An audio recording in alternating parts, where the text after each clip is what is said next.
दोस्तों, जैसे जैसे दिवाली नज़दीक आती जा रही है, हम घरों की साफ सफाई में लगे हैं। रंग रोगन, दीवारों पे पेंट, दरवाजों पे कलर, हर अलमारी की, हर घर की कोने की सफाई। ये सफाई करते समय आपको कुछ विशेष चीज़ों का ध्यान रखना चाहिए। कुछ चीज़ें ऐसी जिन्हें आपको घर से बाहर नहीं निकालना चाहिए, क्योंकि इससे माता माँ लक्ष्मी नाराज़ होती है और आपके घर में आपको कहीं ना कहीं दिक्कतों का सामना करना पड़ता है। राधे राधे, नमस्कार। मैं आपकी एस्ट्रोदोस्त एस्ट्रोलॉजर अर्चना गुप्ता ज्योतिष के सरल उपाय में आप सभी का हार्दिक स्वागत करती हूँ। कैसे हैं आप सभी? आशा करती हूँ आप सभी स्वस्थ और प्रसन्न होंगे अपने पूरे परिवार के साथ। ऐसे ही स्वस्थ और प्रसन्न बने रहें, ऐसी आप सभी के लिए मंगल कामना करती हूँ। दोस्तों, दीपावली पे हर घर घर में सफाई होती है। यकीन मानिए, अगर दिवाली ना हो तो आप यही सोचते रहेंगे आज करेंगे सफाई, कल करेंगे। लेकिन दिवाली पर क्योंकि हमें माता माँ लक्ष्मी की कृपा चाहिए, वर्ष भर हम उनके लिए मेहनत करते हैं, चाहते हैं कि इस वर्ष वो हमारे घर में टिक कर रहें, धन की बरकत दें। इसके लिए हम अपने एक एक घर के कोने को साफ करते हैं और करना भी चाहिए। साल में एक बार अगर अच्छे से सफाई हो जाती तो घर चमकने लगता है, घर में भी सांस आ जाती है, क्योंकि हमारा घर भी कहीं ना कहीं निगेटिविटी से घिरा होता है। दिन भर की धूल मिट्टी, कहना सुनना, सब कुछ सुन रहा होता है हमारा घर भी हमसे बोर हो जाता है, इसीलिए वो निगेटिव भी हो जाता है। इस घर को ऊर्जा देने के लिए, इस घर को साफ सफाई के द्वारा एनर्जेटिक बनाने के लिए, खराब एनर्जी को बाहर निकालने के लिए अपने घर की साफ सफाई बहुत जरूरी है। दीवारों पे झाड़ू वगैरह जरूर लगाइए। अगर आपके यहाँ रंग रोगन हो रहा है तो बहुत अच्छी बात है, जाले जरूर उतारिए, पंखों की सफाई करिए, अलमारियों की खोल खोल कर सफाई करिए। आप ये सफाई करते जाते हैं उतना ही आपके घर में और प्रॉस्पेरिटी आने लगती है। अगर आप साफ सफाई करते समय आपको अगर एनवेलप मिलते हैं, जैसे आपको किसी ने कुछ शगुन रख के दिया है और आप उन एनवेलप को खाली करके फेंकने लगते हैं, तो प्लीज़ उन्हें ना फेंकें, क्योंकि जिनमें आपको पैसा मिला था आप इन्हीं में कुछ पैसा डालकर अपने घर में रखिए। तो पैसा ही पैसे को खींच कर लाता है। भले ही आप उसमें 10 का नोट रखिए, पर उसे फेंकिए नहीं, क्योंकि आपने लाकर इतने दिन रखा है उसको। अब इसे मत निकालिए। अब इसमें 10, 5 रुपए कुछ भी रखकर इसको अलमारी में ही रख दीजिए। ये आपके धन को खींच कर लाएगा, धन में बरकत लाएगा। अपने घर से टूटे जितने भी आपके टूटे इलेक्ट्रॉनिक सामान हैं, टूटे फूटे बर्तन इत्यादि हैं जिनके हैंडल टूट रहे हैं, ऐसे बर्तनों के तुरंत हैंडल सही करा लीजिए। और आपको लगता है कि ये यूज़ के नहीं है तो निकाल दीजिए, किसी ऐसे व्यक्ति को दीजिए जो इनको इस्तेमाल कर सके। वो नहीं कर सकता है तो इनको बेच दीजिए और इनसे मिलने वाले पैसे को हमेशा संभाल कर रखिए। हम जब सफाई करते हैं तो अपने घर से पूजा की किताबें, इस तरह की चीज़ें निकालना शुरू करते हैं, तो हम उन्हें भी निकाल कर रद्दी में बेचने लगते हैं। इन्हें रद्दी में बिल्कुल नहीं बेचना चाहिए। इन पुस्तकों को आप देख लीजिए, जो इस्तेमाल की हैं उन्हें अच्छे से सजाकर अलमारी में रखिए, किसी डिब्बे में रखिए। नहीं है इस्तेमाल की, तब आप इन्हें फाड़ कर किसी गमले में डाल दीजिए और मिट्टी भर दीजिए, और इसमें आप पौधा भी लगा सकते हैं, या इसकी खाद बन जाए तब आप इसे अपने गमलों में भी डाल सकते हैं। पूजा की किताबें आप रद्दी में डाल देंगे या कूड़े में डाल देंगे तो इनका अपमान ही होगा, क्योंकि आपने इतने दिनों तक इनसे अपनी पूजा साधना की है। तो इस चीज़ का आपको विशेष ध्यान रखना चाहिए।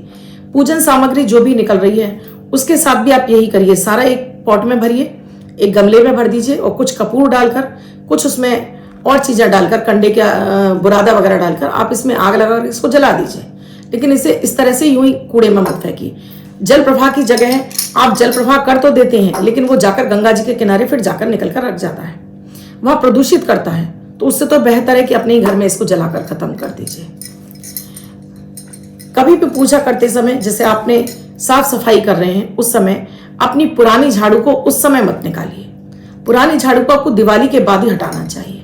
बहुत सारे लोग होते हैं कि पुरानी झाड़ू धनतेरस पर आ गई, धनतेरस पर ही आप पुरानी झाड़ू निकालकर बाहर कर देते हैं। नहीं, धनतेरस पर भले ही आप नई झाड़ू ले आए, लेकिन पुरानी झाड़ू ने अब तक आपका साथ दिया है, इसे अपने घर में कहीं छुपा कर रख दीजिए। दीपावली के बाद इसे हटाइए, और झाड़ू को कभी भी जलाना नहीं चाहिए।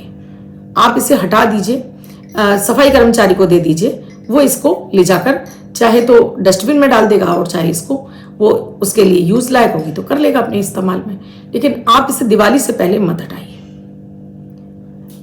इसी तरह से दोस्तों, जब हम अपने कपड़े निकाल रहे होते हैं तो ध्यान रखिए कि अपने फटे पुराने कपड़ों को आप डस्टबिन में मत डालिए। डस्टबिन में डालने से आपकी ऑरा खराब हो जाती है। इन कपड़ों को डस्टबिन में डालने से अगर वो पहनने लायक है, कोई और व्यक्ति पहन सकता है, तो धोकर इसमें कुछ फिटकरी डालकर आप उस व्यक्ति को दे सकते हैं। और बिल्कुल भी पहनने लायक नहीं है तो फिर आप इन्हें जलाकर खत्म कर दीजिए कपड़ों को। पर डस्टबिन में डालोगे आप, यहाँ से फिर कहीं जाएगा, वहां से कहीं जाएगा, और इसमें आपकी शरीर की नेगेटिव ऑरा लगी हुई है, तो कहीं ना कहीं वो भी दूषित होगी। और पहनने लायक कपड़े हैं तो जरूर दान कर दीजिए। पहले पर ध्यान रखिएगा, इसको धोएं, इसमें थोड़ी फिटकरी या नमक डालें, प्रेस करवाएं, उसके बाद ही किसी को दें, जिससे कि वो भी इनको लेने के साथ में खुश हो सके। अपने घर से हम बहुत सारी चीजें निकालते हैं, बिल्कुल निकालिए। नई पुरानी चीज निकालेंगे तभी तो नई आएगी। लेकिन जिसको भी दे रहे हैं खुश होकर दीजिए, उसको ताने देकर मत दीजिए कि जा तेरे तो भाग्य खुल गए, ये ले जा, तूने ऐसा कभी देखा नहीं होगा। जी नहीं, बल्कि आप तो इस बात से खुश हो जाइए कि कम से कम आप नई चीज अपने घर में लाए हो, पुरानी किसी को दे रहे हैं, आप इसको डंप नहीं कर रहे हैं, अपने घर में इसको कबाड़े की तरह से इकट्ठा नहीं कर रहे हैं। ये किसी के साथ में जाकर उसके भी घर को सजा संवार देगा, उसके इस्तेमाल में आ जाएगा। तो हमेशा अच्छी भावना से दान कीजिए। जब भी आप पूजा की मालाएं वगैरह हटाते हैं, पूजा का सामान हटाते हैं, तो ये देखिए कि अगर आपने पूजा की माला वगैरह हटाई है तो अगर ये प्लास्टिक वगैरह की हैं और धोकर यूज की जा सकती हैं तो इन्हें धोकर किसी को भी दान कर दीजिए। अगर कोई ऐसे व्यक्ति हैं जो पूजा पाठ की सामग्री नहीं खरीद सकते हैं, आप उन्हें भी दे सकते हैं, या फिर आप इनके जो इनमें मोती इत्यादि हैं आपके किसी यूज के हैं तो निकाल लीजिए, तोड़कर इस्तेमाल कर लीजिए। इनको कोई रंगोली इत्यादि बना लीजिए इनसे, लेकिन इसको ऐसे ही कूड़े कचरे में मत फेंकिए। मेरा कहने का मतलब है कोई भी यूजफुल चीज दीपावली पर आपको कूड़े में नहीं फेंकनी है। आपको लगता है किसी के इस्तेमाल में आ जाएगी तो उसमें इस्तेमाल में कीजिए, नहीं तो कम से कम कबाड़े वाले को बेच दीजिए, उसे यूं ही कचरे में मत फेंकिए। अपने घर की साफ सफाई करते समय विशेष रूप से सभी कोनों में नमक जरूर भर के रखिए। चारों कोनों में घर के नमक भर के रख दीजिए। शनिवार की रात को और रविवार की रात को सुबह इन्हें इकट्ठा करिए और किसी भी चौराहे पर ले जाकर फेंक दीजिए, जिससे आपके घर की निगेटिविटी जितनी भी होगी इस नमक के जरिए निकलती चली जाएगी और पॉजिटिविटी आपके घर में आती चली जाएगी। कलर कराते समय अपने घर में विशेष रूप से ध्यान रखिए, ऐसे हार्श कलर मत कराइए कि वो आपके ग्रहों को भी खराब कर दें। हमेशा अपने घर में लाइट ब्राइट कलर कराइए, जैसे लाइट क्रीम कलर हो गया, वाइट कलर हो गया, थोड़ा सा येलो मिक्स हो गया।